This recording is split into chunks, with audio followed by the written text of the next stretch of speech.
Et si tout ce qu'il vous fallait pour réussir se trouve déjà dans les Écritures, déjà dans les Écritures. y compris comment faire pour surmonter la dépendance affective. La dépendance. Donc aujourd'hui, vous l'aurez compris, on va clore la série. On a commencé la série de la dépendance depuis un moment déjà. On a parlé de la dépendance spirituelle, la dépendance idéologique, voilà. et maintenant on finit avec la dépendance affective. C'est la Donc, dernière? ouais, la dernière. Mais bon, ça dépend de ce qu'ils vont dire. Ok. S'ils demandent qu'on ajoute, on va ajouter. Alors, n'hésitez pas à dire dans les commentaires si vous voulez une autre sorte de dépendance. N'hésitez pas à nous en parler. Nous sommes là pour vous servir. Et donc, je disais que nous sommes là pour ça. Installez-vous confortablement, prenez votre carnet et votre stylo. C'est Wise. Alors, on y va? On y va. Alors, voilà, on doit mettre les bases par rapport à ça. Parce qu'il y a plusieurs définitions et plusieurs manières de voir la dépendance affective. Oui. Je pense que, premièrement, il faudrait savoir que, alors à chaque fois qu'on parle de dépendance, on parle d'excès. Donc, l'une des meilleures façons de savoir si nous sommes, il y a la dépendance, c'est qu'on a tendance à aller dans l'excès par rapport à quelque chose. Et lorsqu'on parle d'affectif, ça veut dire par rapport aux gens autour de nous, les personnes autour de nous, par rapport à l'affection. Lorsque ça devient, on en demande trop. Et on en demande tellement que ça dépasse la normale, et surtout si c'est vers certaines personnes. Je pense que c'est ça lorsqu'on veut parler de dépendance affective. Oui. Je pense que tu as dit l'essentiel, tu as donné le mot-clé déjà, c'est l'excès. L'excès, c'est quand on en fait vraiment trop. Alors en gros, moi je dirais personnellement, si je devais parler ou donner une brève définition pour compléter ce que tu as eu à dire par rapport à la dépendance affective, je dirais que c'est un état psychologique d'une personne qui ressent un besoin excessif d'affection, de validation ou d'attention venant d'une autre personne. Et parfois c'est au détriment même de son propre bien-être personnel. Donc, pas seulement le bien-être de la personne en face, mais même notre bien-être à nous-mêmes. Donc, c'est-à-dire que tellement qu'on a besoin de cette validation, on a besoin de cette attention, que on commence à faire des choses qui nous mettent même en danger. Pas seulement sur le plan émotionnel et affectif, mais même parfois sur le plan physique. On se permet certaines choses que l'on ne pouvait pas se permettre parce qu'on a besoin que cette personne valide nos comportements, que cette personne nous valide sur le plan émotionnel ou sur le plan affectif. Et donc, vous l'aurez compris, c'est quelque chose de dangereux. C'est une dépendance qui peut être dangereuse. On a parlé de la dépendance spirituelle et ses conséquences. On a parlé de la dépendance idéologique. Mais ici aussi, il y a des conséquences qui peuvent être très graves ou très drastiques. Mais on en parlera par la suite. Avant d'arriver aux conséquences, je crois qu'il serait d'abord mieux de s'étaler un peu plus. Tu as dit que l'on devait parler des bases. Moi, je pense que ça serait mieux de parler, pourquoi pas, des causes déjà pour commencer. Ah oui, les causes. Donc la question de savoir qu'est-ce qui fait que quelqu'un peut se retrouver dans la dépendance affective. Je pense que dans la majorité des cas, c'est dû parfois aussi à une mauvaise expérience du passé. Voilà. Quand je parle du passé, c'est-à-dire dans l'enfance, c'est même la question que exactement. Parfois, ça vient de là. Vous savez, parfois, on se rend compte de la dépendance affective lorsqu'on arrive à un certain âge adulte. Plus précisément, lorsqu'on arrive à être conscient de ce que l'on fait. Parce que lorsqu'on parle de se déclencher dans l'enfance, c'est qu'il y a des choses qu'on subit dans l'enfance. Ça paraît pas trop clair, mais lorsqu'on grandit, ça nous conditionne à certaines choses. Et par là, je parle de par rapport à ce qu'on subit en étant enfant. Parfois, ce sont des abus sur certaines choses. Parfois, ce sont des expériences qui ont aussi parfois traumatisé la personne. Qui ont traumatisé la personne. Et ça fait en sorte que lorsque la personne grandit, elle développe un certain trait de caractère qui lui pousse à toujours se reposer sur les autres, toujours s'attacher. Donc, il n'y a pas de satisfaction lorsqu'on arrive à faire les choses seul. Donc, c'est du genre, je dois le faire pour cette personne. Exactement. Par exemple, je vous donne un exemple simple. Mon cas, par exemple, j'avais un peu grandi avec le fait de vouloir, avec un père sévère, il faut lui plaire, il faut tout faire pour lui et tout. Et en grandissant, vous pouvez développer cette chose qui fait en sorte que quoi que tu veux faire, ça doit dépendre de ce que lui doit penser. Ok. Donc pour toi, ça atteignait des proportions exagérées parce que dans Exactement. tout enfant, il y a le besoin de plaire à ses parents. Exactement. Mais pour toi, ça atteignait des proportions qui étaient maintenant inquiétantes. Oui, inquiétante, exagérée. Et surtout, il faut se concentrer sur l'excès. C'est le mot-clé lorsqu'on parle de dépendance. Et je ne sais pas si tu veux ajouter quelque chose par rapport à ça. Ouais, je pense que c'est déjà une bonne entrée ce que tu viens de faire par rapport aux causes. C'est-à-dire que on rentre déjà aux origines, on se rend compte que dans l'enfance, peut-être que c'était pas forcément un abus, peut-être que c'était pas forcément un traumatisme, mais l'enfant ne recevait pas autant d'attention qu'il aurait aimé recevoir. Et du coup, il ne se sentait pas suffisamment aimé. Il ne se sentait pas suffisamment valorisé et apprécié. Et au fur et à mesure qu'il commence à grandir, il a tendance à se tourner vers les autres pour recevoir ces déficits-là qu'il a l'impression d'avoir au-dedans de lui. Donc je trouve que c'est déjà un bon point pour commencer. Moi, je me dis que une autre chose, une autre cause ou une autre source, ça pourrait être une faible estime de soi, qui est une conséquence déjà de ce que tu venais d'évoquer. Donc, tu vas te rendre compte, vous allez vous rendre compte avec nous aujourd'hui que les causes ou les raisons seront en train de s'empiler les unes sur les autres. Donc, c'est comme une sorte d'enchaînement, de suite logique. Donc, je suis en train de parler de faible estime de soi et l'idéalisation de l'autre personne. Donc, c'est-à-dire qu'on ne se valorise pas déjà soi-même assez suffisamment, on ne s'aime pas assez et il y a une autre personne autour de nous que l'on a tendance à idéaliser. On a tendance à se dire que voilà, si seulement cette personne pouvait m'aimer, pouvait m'apprécier, là je serais heureux. Là je serais heureuse ou je serais comblé. Parce qu'on ne s'aime pas soi-même, on a tendance à faire en sorte que non, à chercher qu'une autre personne vienne faire le travail à notre place. Et ça, je trouve que c'est dangereux parce que bon, nous avons tous des qualités et des défauts. Il n'y a personne qui est idéal, il n'y a personne il n'y a personne sur la terre qui a les qualités parfaites, toutes les qualités requises pour être votre sauveur émotionnel. C'est votre travail, votre propre travail à vous-même d'abord. Vous allez vous rendre compte que dans cette vidéo, il y a un cas dans la Bible, parce que nous, on vous l'a dit au début, tout ce qu'il faut pour réussir se trouve dans les Écritures. Alors la base biblique pour cette vidéo, ça sera l'histoire de Léa. Mais on parlera de son histoire un peu plus tard dans cette vidéo. Mais si je l'ai évoqué, c'était pour dire que déjà dans sa vie, on va voir ce besoin-là de plaire constamment à son mari. Il est en train d'idéaliser. Il va m'aimer, il va s'attacher à moi. Donc je trouve que la faible estime de soi et l'idéalisation d'une autre personne, ça peut être une des causes aussi majeures de la dépendance affective. Et il faut toujours se dire aussi que voilà, n'est pas trop essayer de nous voir au travers des yeux des autres. Lorsqu'on est conditionné par ça et on ne peut plus avancer sans savoir ce que les autres disent de nous et veulent de nous. Et parfois même ce sont des gens spécifiques. Très souvent la dépendance affective, c'est pas parfois manifesté par le fait que ça se repose chez tout le monde. Tu es attaché chez tout le monde. Non, il y a toujours des gens spécifiques. Une seule personne. Et d'ailleurs, je trouve que plus le nombre se réduit, plus ça devient dangereux. Ça devient fort et dangereux. Parce que quand tu peux t'appuyer sur plusieurs personnes, ça va. Mais quand il y a une seule personne, tu as maintenant trop d'attentes sur cette personne-là. C'est là que j'aimerais ouvrir une parenthèse pour dire que moi, personnellement, je crois que dans la vie, il faut avoir plus que Dieu et un meilleur ami. Tu vois, quand tu as besoin de te confier, tu peux pas juste te dire non, moi il me faut juste Dieu et un ami, ça suffit. Non, tu auras tendance à mettre trop d'attentes ou trop de pression sur cette personne.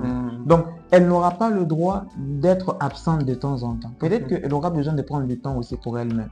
Mais parce que dans sa tête, elle se dit que non, si j'ai pas le frère ou la sœur n'aura personne pour l'assister ou pour l'aider, vous allez vous rendre compte que ça sera un poids beaucoup trop grand pour cette personne-là. Et du coup, c'est dangereux. Je crois que c'est ça. Et lorsqu'on détecte ça, on peut déjà se retrouver dans cette dépendance affective. Et je crois, voilà, et si on essaie encore d'aller plus loin, je crois aussi que ça peut être causé par des mauvais modèles relationnels. Alors, qu'est-ce que je veux dire par là, c'est que...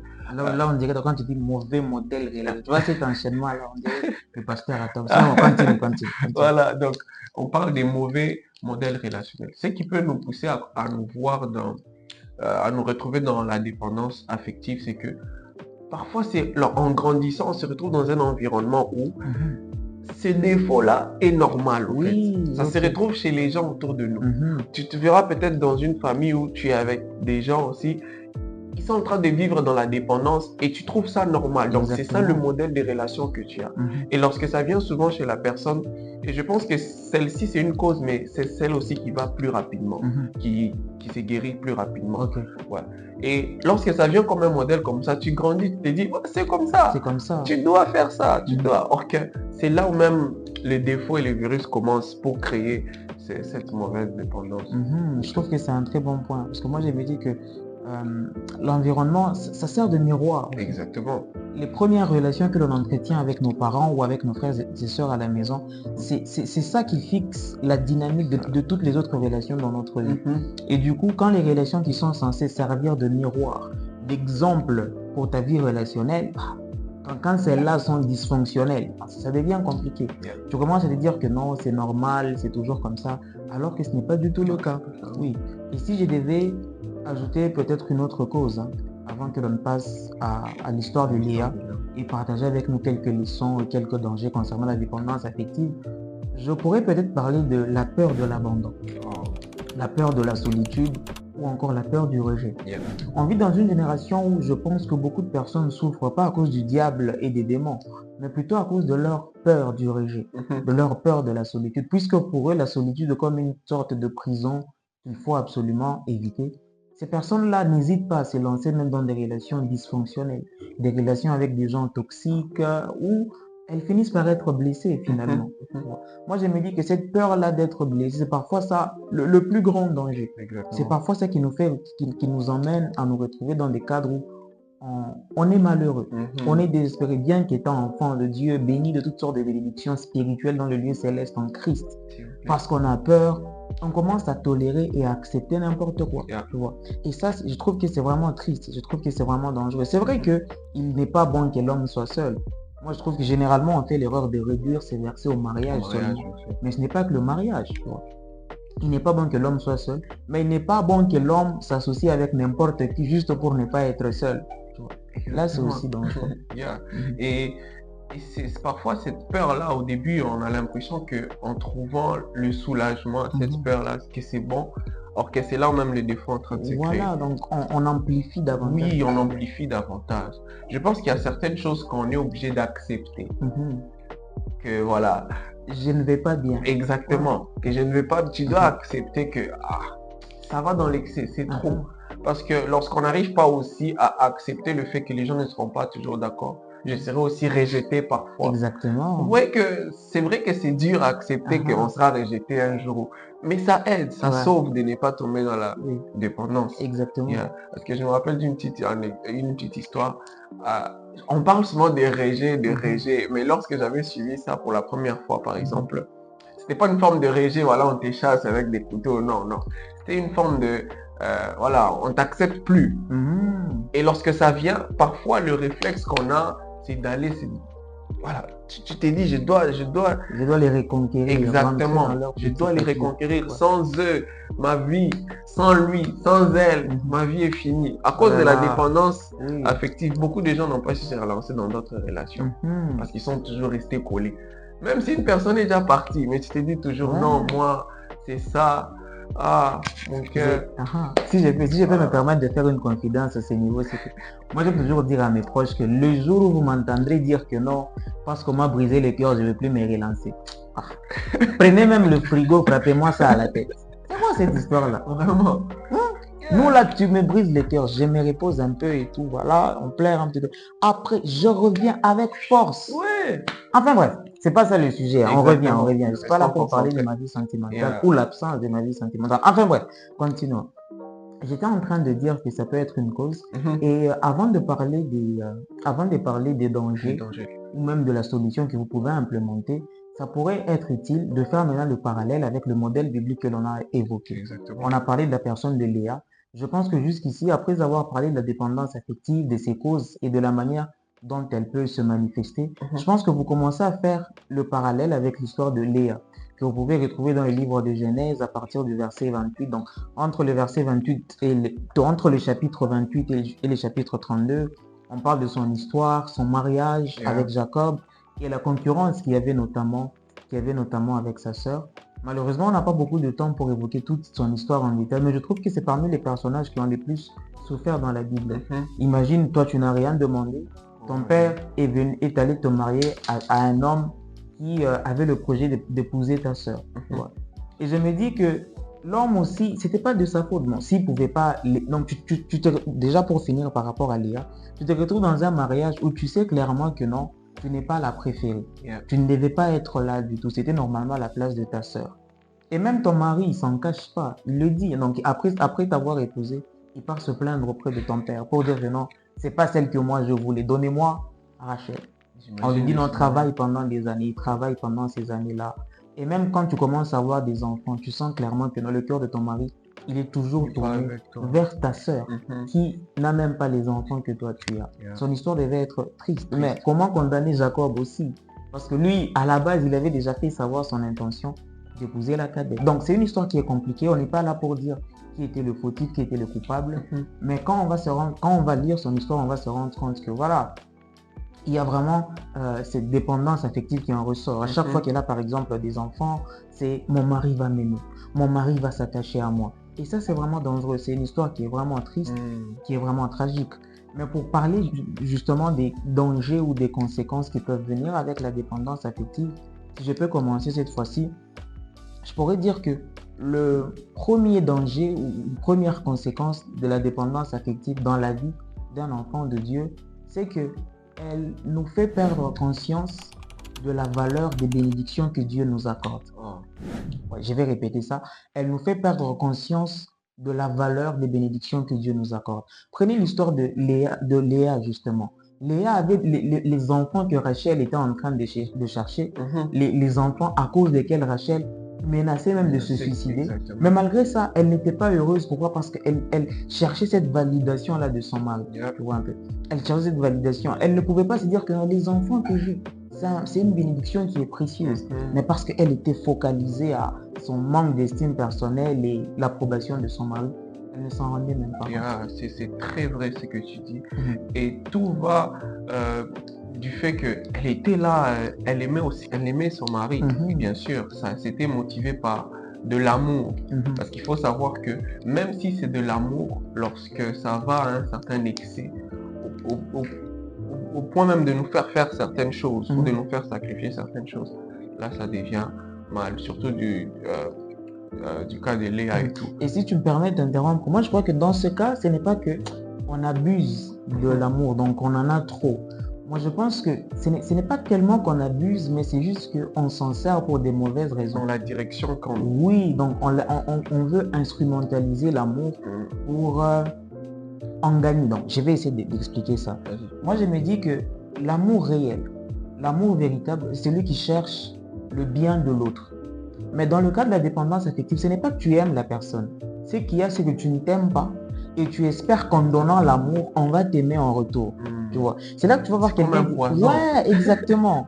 Et si on ne t'aime pas, ça te fait encore plus mal. J'ai donné, mais moi, on ne m'a pas aimé. Mais si tu aimais véritablement, tu n'allais pas dire non, pourquoi on ne m'a pas donné en retour. Tu vois. Et c'est là que je trouve que c'est dangereux. C'est pas qu'on aime beaucoup trop, non. C'est pas qu'on aime trop, c'est juste que l'amour que l'on a, on l'instrumentalise pour gagner l'approbation, la validation d'autres personnes. Wow, ça c'est vraiment parfait ce que tu as dit. Et j'aime beaucoup ce que tu as dit. Si je peux ajouter à ça, je crois aussi, les conséquences aussi de ça, c'est que ça peut nous éloigner aussi de la volonté de Dieu. Oui, exactement.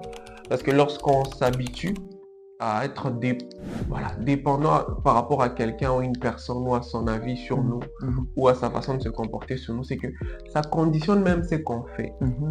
Tu l'as parlé avec lorsque tu étais en train de donner les détails sur l'amour. Et lorsque ça conditionne ce que tu fais, c'est que tu ne seras plus en train de faire les choses selon la volonté de Dieu. Exactement. Mais selon la satisfaction que tu peux avoir de par rapport à cette personne. Oui.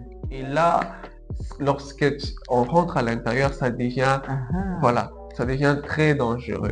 Et tout. C'est pourquoi l'une des choses qui peut nous aider, c'est de travailler notre caractère, c'est de travailler intentionnellement le fait de dépendre parfois de la volonté de Dieu, même si les gens qui sont précieux à nos yeux n'arrivent pas à voir ça.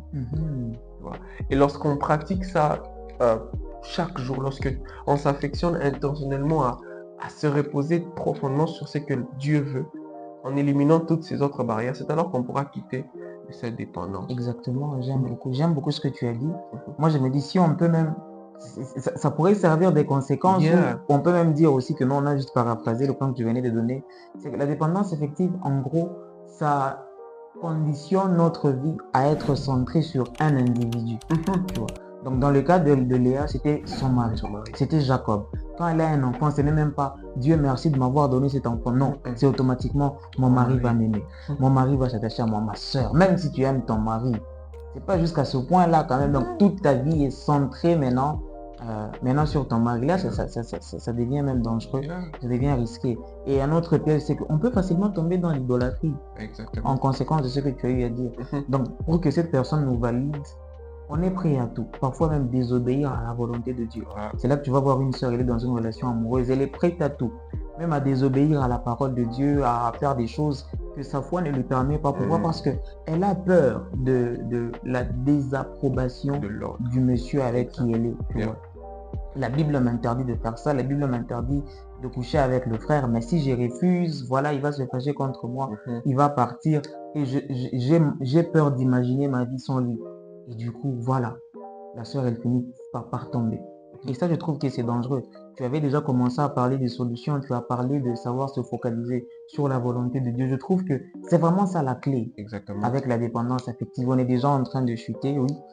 La clé, moi, je me dis, c'est de savoir tirer notre valeur ou notre définition, non pas des hommes, mais de Dieu. Exactement. C'est quelque chose que l'on va déjà remarquer chez Léa. Quand elle a le premier enfant, non, mon mari m'aimera. Le deuxième, non, mon mari, Dieu m'a fait justice. Bon, là, je suis en train d'interchanger. Exactement. Voilà.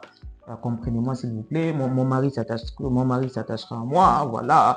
Dieu m'aimera. Mais il y a quelque chose que j'aime beaucoup, c'est qu'à un moment, quand elle finit par avoir Judas, je crois, si je ne me trompe pas, quand elle finit par avoir Judas, elle dit, là, elle ne tourne pas son attention vers son mari, mais vers Dieu. Là, elle dit non, l'Éternel sera loué. Pourquoi? Parce que non, voilà. Moi, je me dis qu'en elle, sûrement, elle s'était rendue compte que ça ne sert à rien de commencer à attendre de mon mari qu'il finisse par m'approuver, par me valoriser. Moi, j'aimerais dire à quelqu'un, si vous souffrez avec la dépendance affective, la clé, c'est d'apprendre à puiser votre valeur en Dieu et non pas dans les hommes. On était en train de parler du rejet tantôt ou de l'abandon. Moi, j'aimerais dire à quelqu'un que j'espère me tromper, mais malheureusement, dans votre vie, il vous arrivera d'être rejeté. Il vous arrivera peut-être que des proches vous tournent le dos, qui vous trahissent. Malheureusement, ça arrivera. Je suis désolé pour vous. Désolé. Mais sachez que cette expérience-là n'est pas obligée de vous définir. Vous devez apprendre. C'est ça le remède. Qu'est-ce que je raconte, Seigneur? C'est ça le remède contre le rejet. C'est d'apprendre à puiser votre valeur en Dieu. Pas dans ce que disent les hommes. Quand vous savez que le maître de l'univers, celui qui a créé les cieux et la terre, vous a tellement aimé qu'il a investi en vous des potentiels. D'ailleurs, on a des vidéos sur les potentiels. N'hésite pas à aller checker. Vidéos sur les potentiels. Il a investi des dons et des capacités en vous. Vous dites que non, même si les hommes me rejettent, ce n'est pas grave. Ça fait mal, oui, mais Dieu m'aime. Et j'aime beaucoup ce que tu as dit, c'est que lorsqu'on décide de prendre le risque de ne plus de se tourner totalement vers Dieu, il y a quelque chose, c'est qu'il y a des bons fruits qui en sortent. Il y a des très bonnes choses qui en suivent. Voilà. J'aime beaucoup ce que tu as dit, parce que tu as parlé de lorsque Léa a enfin dédié l'enfant qu'elle avait reçu, non pour avoir les yeux de son mari, mais les yeux de Dieu. Oui. Devine les descendants de Judas. Les lions de la tribu de Judas. Voilà. Voilà ce qui en sort. Parfois, lorsque l'on... Ça, c'est un rime, ça. Oui. On continue d'abord. Voilà. Parfois, lorsque tu te dis, voilà, je vais pas suivre ça, je vais pas suivre ce que mes émotions, parce que parfois, ce qui est mal, c'est que ça bouge nos émotions de telle sorte que même parfois, regarder vers Dieu, ça devient difficile. Parce que lorsque tu iras vers Dieu, il n'y aura pas souvent les émotions que l'autre te fait ressentir, par exemple.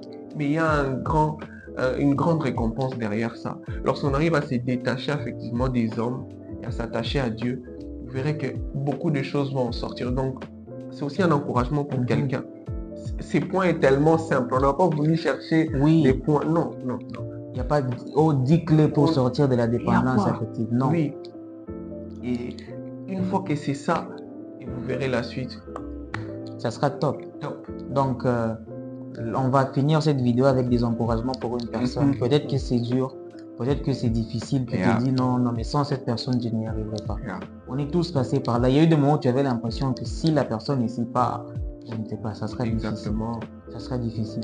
Mais nous venons vous encourager, nous venons vous exhorter à changer votre regard et à le fixer sur Dieu. Dites-vous que vous êtes comme Pierre en ce moment qui essaie de marcher sur l'eau et la tempête, les eaux ont commencé à s'agiter et il a commencé à s'enfoncer. Vous savez pourquoi il s'est enfoncé? Pourquoi? Parce qu'il a mis son attention sur les eaux qui étaient en train de s'agiter autour de lui. Il a détaché son regard de Jésus. Nous, on va vous encourager avant de finir à garder votre regard sur Jésus. Le cœur de l'homme, il est compliqué. Le cœur de l'homme, il est très risqué. Très risqué. Alors, on vous encourage à garder votre regard sur Jésus. Comme on l'a dit, ça pourrait être la dernière vidéo sur la dépendance. Exactement. Sauf si vous nous dites le contraire en commentaire. Si ça devait être la dernière, sachez que peu importe le cas de figure, vous êtes dépendance spirituelle, idéologique ou même affective, il y a la libération. Jésus a dit, l'Esprit du Seigneur est sur moi, car il m'a oint, non seulement pour annoncer la bonne nouvelle, non seulement pour guérir les malades, mais aussi renvoyer libre tous les captifs. Voilà. Donc il y a de la liberté pour ceux qui sont en Christ. Vous devez juste apprendre à vous en saisir et manifester cela dans votre vie.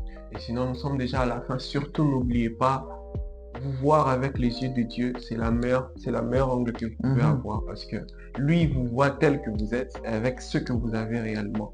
Quand on vous accepte, qu'on ne vous accepte pas, lorsque lui il vous dit qui vous êtes, vous verrez que ça va vraiment régler plusieurs choses dans votre vie. Exactement. Alors c'était la dépendance affective. Nous sommes à la fin.